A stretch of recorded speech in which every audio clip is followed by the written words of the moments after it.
Good afternoon to my dear student. I hope all of you are very well with your family.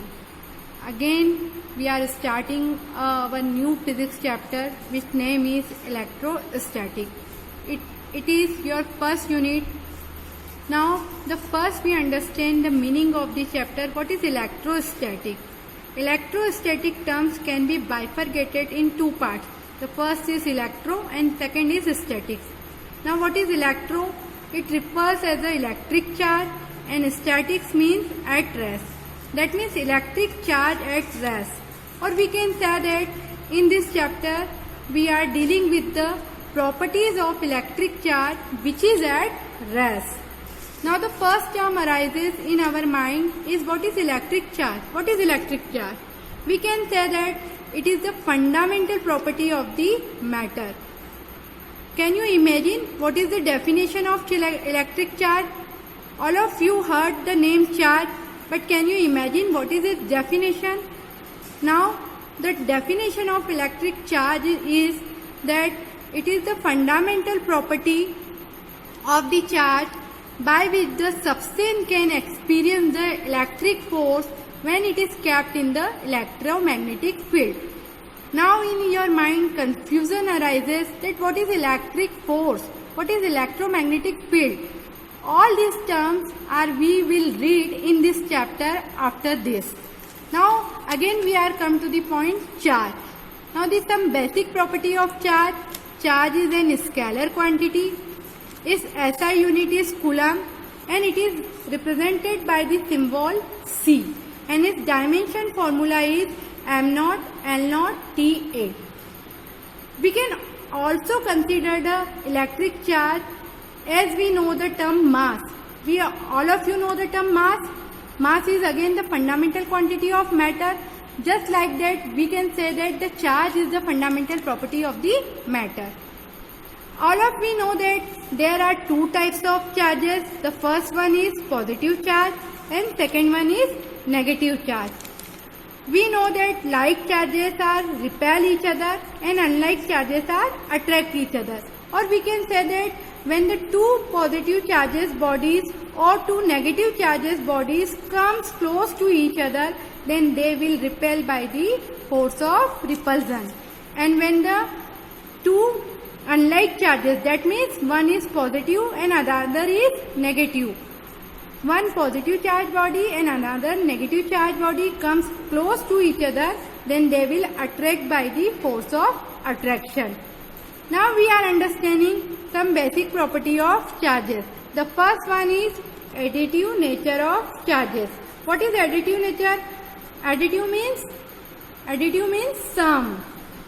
So we can, by this property, we can conclude the total charge on any system will be the sum of individual charges. Suppose if the system has so many charges, first one is Q1, Q2 and so on, and the last one Qn, then what will be the total charge on this system? It will be the sum of the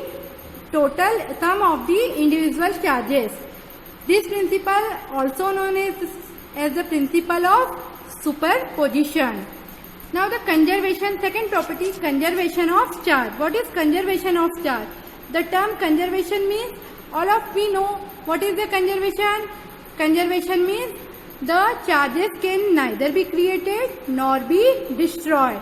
Only charges can transfer one body to the another body.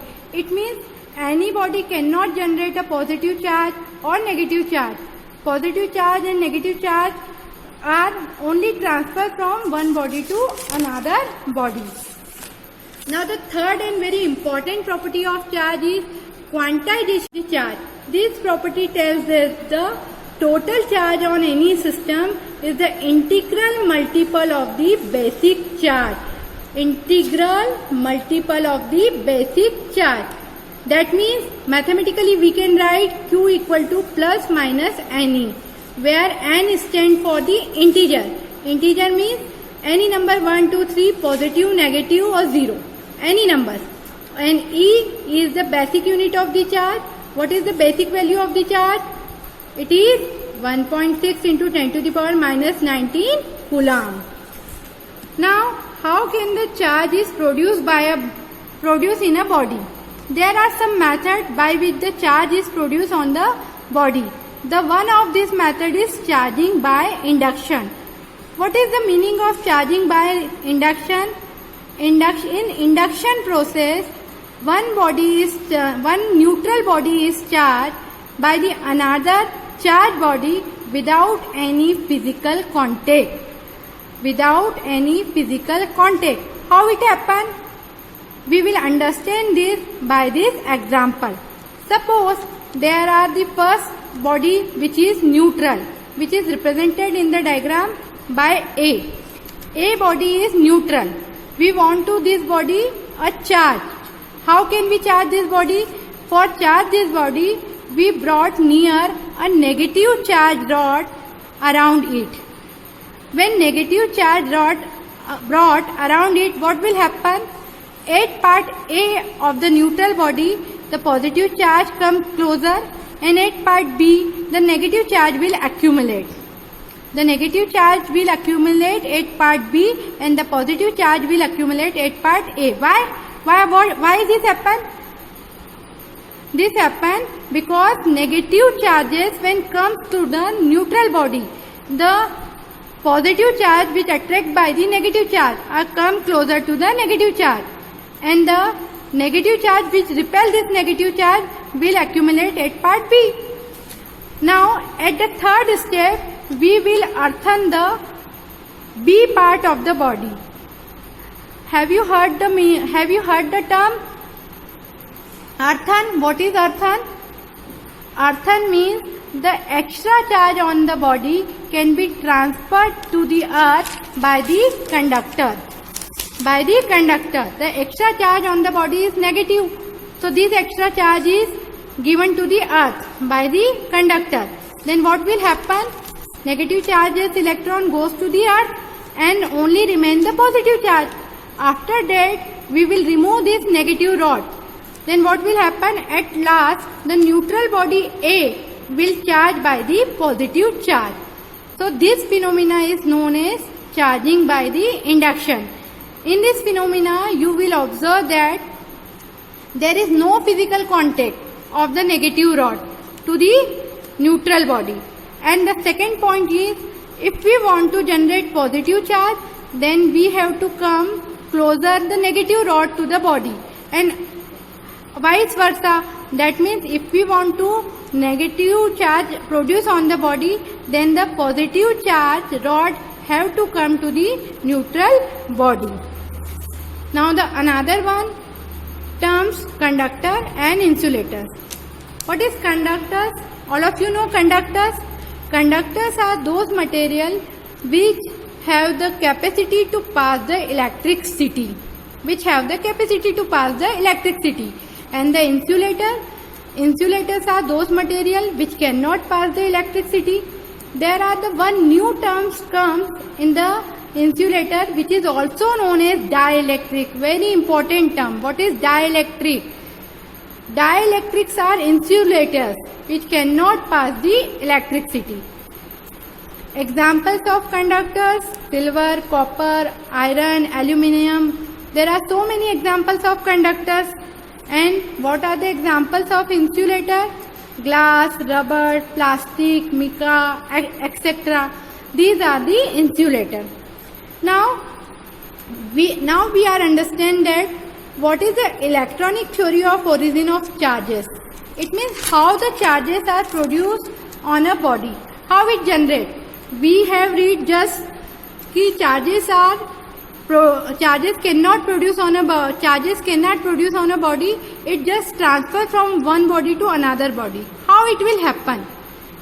We will understand this topic in this theory, which is frictional theory. So for this, every substance or every matter is made up of molecules. All of you know that every substance is made up of molecules, and molecules are made up of atoms. So let us first understand what is atoms. All of the whole mass of the substance supposed to be centered at the nucleus, which is known as nucleus. the whole mass of the atom is centered, which is known as nucleus, and nucleus contain proton and neutron. We all of know proton is positive charge and neutron is negative charge. The another particle which revolves around the nucleus is known as electron, which is negative charge. And we again know that number of proton in a atoms is equal to number of electrons. That means we can say that number of positive charge is equal to the number of negative charge. The electrons are revolve around in the orbit around the nucleus. The electron which are closer to the nucleus is known as bond electron, because force of attraction on that electron is much more because of the distance. As we all of know, force of attraction is depend on the distance. As the distance increases, forces decreases, and the distance is decreases, forces increases.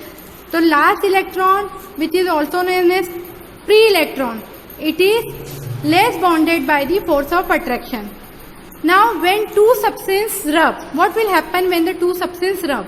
When the two substances rub, then the free electron of one substance